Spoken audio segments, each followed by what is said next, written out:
told my wife the other day, I said, you know, if it wasn't for Battlefield 3, I would have never met you. We would have never had our kids. This life you know wouldn't exist.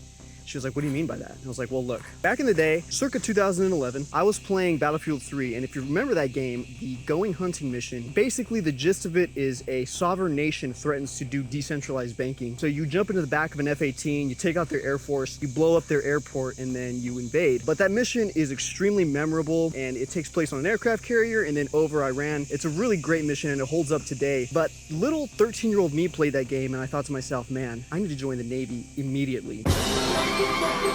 That was like, you know, my generation's Top Gun was the going hunting mission. So had I not played that mission, I probably would have never joined the Navy and then joined an aviation field and thus got stationed in Pensacola for a few months. And then I would have, in a roundabout way, never met my wife, and then we wouldn't have our kids. So really, my whole bloodline, I kind of owe to Battlefield 3. So I was really excited that Battlefield was going back to its roots. Now, I know there's some people that are cranky about Battlefield 6. I think it's fantastic. I'm really looking forward to it. So obviously I had to go out and start cloning. So basically what we've got here is a representation of the way I was running the M4A1 in the beta. If you hadn't played the beta, you're missing out. But the M4 was super overpowered, and it's basically the M16A3 of Battlefield 6. And what I mean by that is it's got a fast fire rate, quick reload, very accurate. So it's kind of a jack of all trades kind of rifle. Some people were kind of butthurt that they didn't opt for a fixed front sight base for the M4, and they instead opted to go for a folding sight. Now, I personally like when games take a little bit of creative liberties and do what they want to with an M4.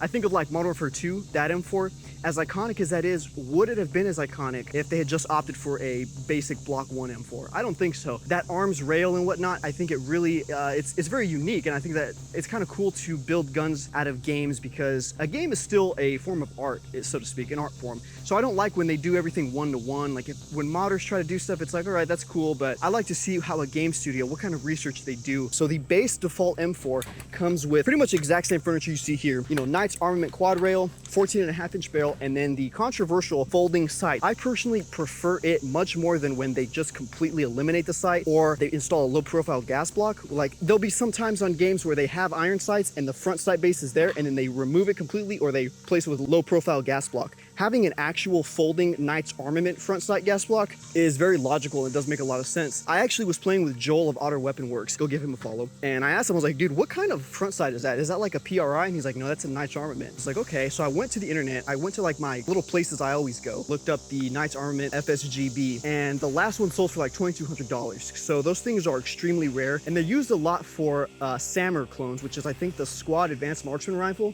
which is like basically an upgraded M16A4. Clone Rifles has a nice write-up on how to clone that gun, but that gun features a Knight's Armament flip-up front gas block. So a lot of the ones you might see out there, people are buying it for those guns. Additionally, I believe the SR15 FSGB had them as well, and I think they came in 11.5 and 14.5. So needless to say, it was very hard, so I opted for a Yankee Hill. And the reason I chose this is because it has a very similar form factor to the Knights. So it will flip up in the same direction. It folds, you know, towards the user and then flips out away.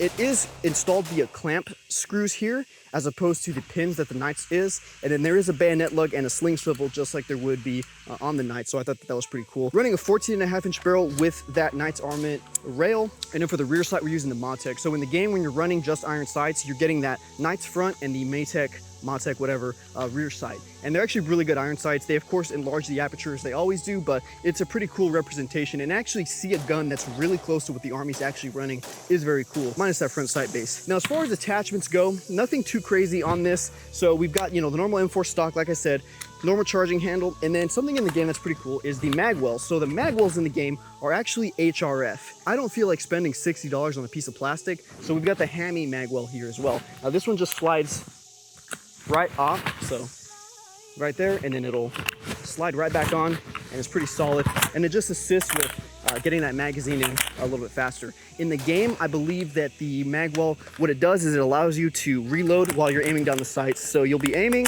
and then you'll go like that. So for whatever reason, you can't aim down the sights and reload at the same time unless you have a Magwell. I think it's kind of silly, but I do kind of understand the logic behind it, because you're like, whatever.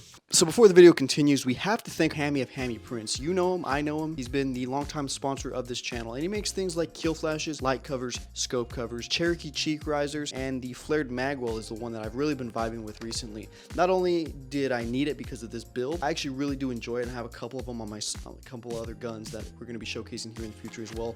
I just think it's a cool product, and he's making it at a much more affordable price than some of the competitors. There's guys out there charging egregious amounts of money. Hammy is not one of those guys. So if you're interested in checking him out, use code ESPO for 10% off. He also makes a bunch of mounts for walls, things like pegboard, wall control, grid wall, a variety of different systems that you can use so you can put your blasters on the wall. Maybe not just your blasters, but magazines, accessories, things like plate carriers as well. He's got pretty much everything you need. So go check out Hammy and use code ESPO. And then as far as the foregrip goes, there's 3 foregrips in the game. AK-12, there is it's slipping me, Fab Defense, I believe, folding grip, and then they have the Tango Down in Coyote Brown. Placed really far forward, and that's what I got here. What's cool about these is that they do have storage at the bottom, and they do have a slot cut out right here that you can slide this off, so you can put a Surefire light pressure pad actually in here. As far as the game goes, the data miners have said that Surefire Scout lights and TL Mission light, which is a European light, is going to be featured in the game. I'll wait to get a little bit closer to see what Surefire model there is so I can throw that on here, and I believe it's going to be mounted on the right side. They have a variety of lasers as well that you can mount to the top. I don't have a laser, I don't have night vision, so I'm not going to throw one of those on there. And then the EOTech that they're using in game is called the SU-123. The real life counterpart's called the 231, the SU-231. And it's a absolute co-witness, so it's the, I believe, XPS model. This is an EXPS, so it's the lower 1/3, but it is a very similar form factor, just with the little lever here on the side. Now, as far as the can goes, I don't have a Huxworks. That's what's in the game. So I don't have a Huxworks, but I do have the Griffin Armament 30 SDK, and that's what is it hot? It's still pretty spicy.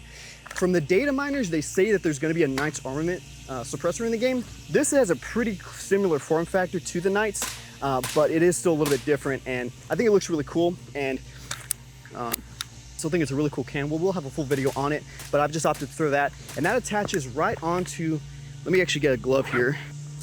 The cool part about this can, is that it removes and installs right onto an A2 flash hider. So this is actually a BCM flash hider that I had, an extra, and I just installed it onto the gun. And once you time it, get it torqued down. I put shims on it just because crush washers can be a little bit uneven. If you're going to be mounting a suppressor, you probably want to use those what do you call them, shims instead. So BCM A2 birdcage. In the game, they're actually using a Knights Armament M4QD that interfaces with the NT4 suppressor. Now, I don't know if the NT4 is actually going to be in the game. According to the data miners, there is going to be a Knights Armament suppressor, so it would make sense to have that NT4 muzzle device that you just slip that can right on. But that remains to be seen. And that's pretty much the base build. And then the only thing left would be the magazines. So in the game, they've got right now 4 different magazines that you can use. This is actually a California compliant 10-round magazine. It's just in the shape of something more than that, in a 30+10, if you will. So I was using the 30+10 mags for a lot of the game. They're actually kind of growing on me. I think they're pretty cool. It's a bummer that you can't go prone with it, but I still think that it is definitely a vibe. But you can run these, you can run the normal Stanag mags like this, you can run Magpool 20s, and you can run Lancer 36 round mags. Now, what's interesting about the Lancer mags, I looked up, I'm like, is this a real thing? Lancer mags are 30. However, they do have these base plates that add 6 to the gun. So the game is actually using, I don't think they modeled that base plate in the game, but they're using the same logic of like, hey, the Lancer mags are able to go up to 36, and they have those represented in the game, which is pretty neat. So enough talking about the gun. Let's go ahead and shoot it a little bit, have a little bit of fun, because this also has an FRT in it, which really, this gun is basically an M4A1. I know it's a civilian gun, it's not a real designation, it's not made, this is a PSA lower on a thoroughbred armament upper with a ballistic advantage 14.5-inch barrel. But this is basically an M4, especially when you put it on 3-position mode. I just love this little jank M4. I was just popping rounds off like, bah, bah, bah, bah, bah. And dude, I love this gun. It's so simple. You can throw a can on it. But let's just go and shoot a little bit because I just want to show this thing to you guys.